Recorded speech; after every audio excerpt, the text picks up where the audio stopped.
என்ன செய்யலான்னு கேட்டது நான். ஆனால் என்ன செய்ய விடாமல் நான் செய்கிறேன்னு வாங்கிக்கிட்டா. எப்போவுமே நான் என்ன வேலை செஞ்சாலும் எனக்கு ஹெல்ப் பண்ணிவிடுவாள். பேசிக்கிட்டே நல்லா கதை அடிச்சுக்கிட்டே நாங்கள் செய்வோம் கிச்சனில்.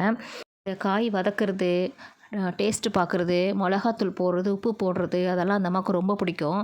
பாருங்கள், இப்போ கூட நான் ஊற போடுறேன்னு சொல்லிட்டு இந்த முந்திரி பருப்பு பாலில் ஊற போடுறேன். அம்மா எனக்கு பேக் எண்டு மாதிரி என்ன வேலை செஞ்சாலும் அந்த வேலையை பாதியாக குறைச்சிடுவா பாப்பா.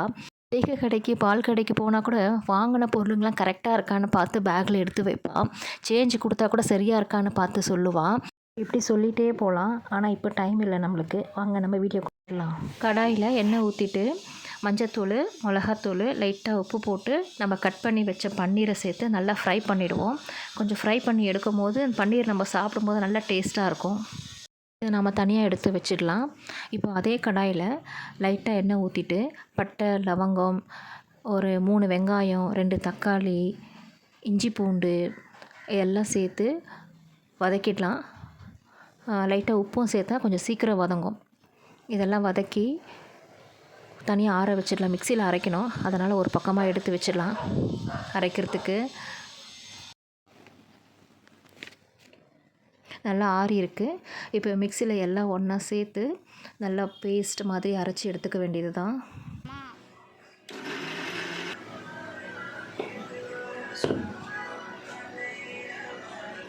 நல்லா மசிஞ்சிருக்கு, நல்லா பேஸ்டாட்டம் வந்திருக்கு. அடுத்து நம்ம இந்த பட்டர் எடுத்துக்கலாம். காயில் பட்டரை சேர்த்து காரத்துக்காக 2 பச்சை மிளகா சேர்த்து நம்ம அரைச்சி வச்ச பேஸ்ட்டையும் அந்த பட்டர்லேயே சேர்த்து நல்லா வதக்கி விடுவோம்.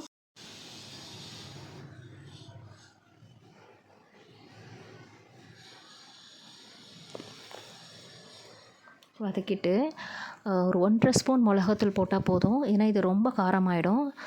ஆச்சி சில்லி பவுடரு 1½ ஸ்பூன் போட்டுக்கலாம். போட்டுட்டு நல்லா எண்ணெய் பிரிஞ்சு வர அளவுக்கு மிளகாத்தூளோடைய பச்சை வாசனை போகணும். இதையும் வதக்கி கொடுத்துட்டு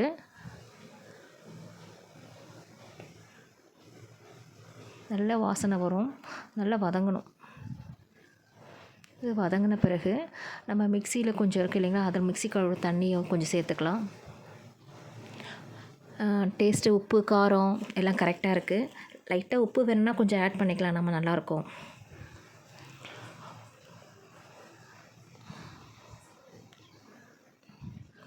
குழம்பு நல்லா கொதிச்சிருச்சு இந்த கிரேவி. பாப்பாவுக்கு கொஞ்சம் டேஸ்ட்டு கொடுத்துட்டு, அந்தம்மா கண்டிப்பாக டேஸ்ட்டு கேட்பாங்க. இந்த டேஸ்ட்லாம் ரொம்ப பிடிக்கும் அவளுக்கு. டேஸ்ட்டு பண்ணி கொடுத்துட்டேன். ஒரு 1/2 ஸ்பூன் கரம் மசாலா பொடியும் சேர்த்துக்கலாம். எல்லாம் கொஞ்சம் கொதித்த பிறகு நம்ம ஃப்ரை பண்ணி வச்சுருந்த பன்னீர் அதை இதில் சேர்த்துக்கலாம். இந்த கிரேவியோட எல்லாம் சேர்த்து ஒரு கொதி வரட்டும்.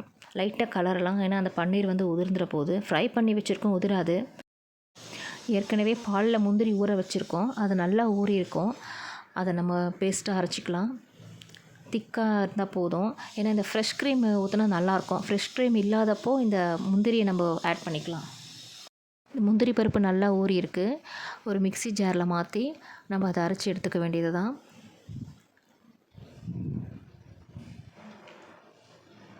நல்லா பேஸ்ட்டு மாதிரி வந்திருக்கு. பன்னீர் நல்லா கிரேவியாட்டம் வந்திருக்கு. இந்த டைமில் இந்த அரைச்ச முந்திரி பேஸ்ட்டை நம்ம அதில் சேர்த்து ஒரு கலரி விட்டுடலாம். இதை நீங்கள் ட்ரை பண்ணி பாருங்கள், நல்லாயிருக்கும். கடைசியாக கசூரி மேத்தி போட்டுடலாம். இது கலருக்காக நல்ல கலர் கொடுக்கும், வாசனையாகவும் இருக்கும். கசூரி மேத்தி சேர்த்து நல்லா கலரி விட்டு இறக்கிடலாம். ஏற்கனவே சப்பாத்தி ரெடி பண்ணியாச்சு.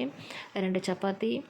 பாப்பாவுக்கு கொஞ்சம் பன்னீர் மசாலா, அவளுக்கு ரொம்ப பிடிச்சது இந்த டிஷ்ஷு. அந்த மாதிரி தான் செய்ய சொன்னாங்க இன்றைக்கி. இதை கண்டிப்பாக ட்ரை பண்ணி பாருங்கள், ரொம்ப நல்லாயிருக்கும். இந்த வீடியோ பிடிச்சிருந்தால் லைக் பண்ணுங்கள், சப்ஸ்கிரைப் பண்ணுங்கள். மறக்காமல் இந்த டிஷ்ஷை செஞ்சு பாருங்கள், ரொம்ப நல்லாயிருக்கும்.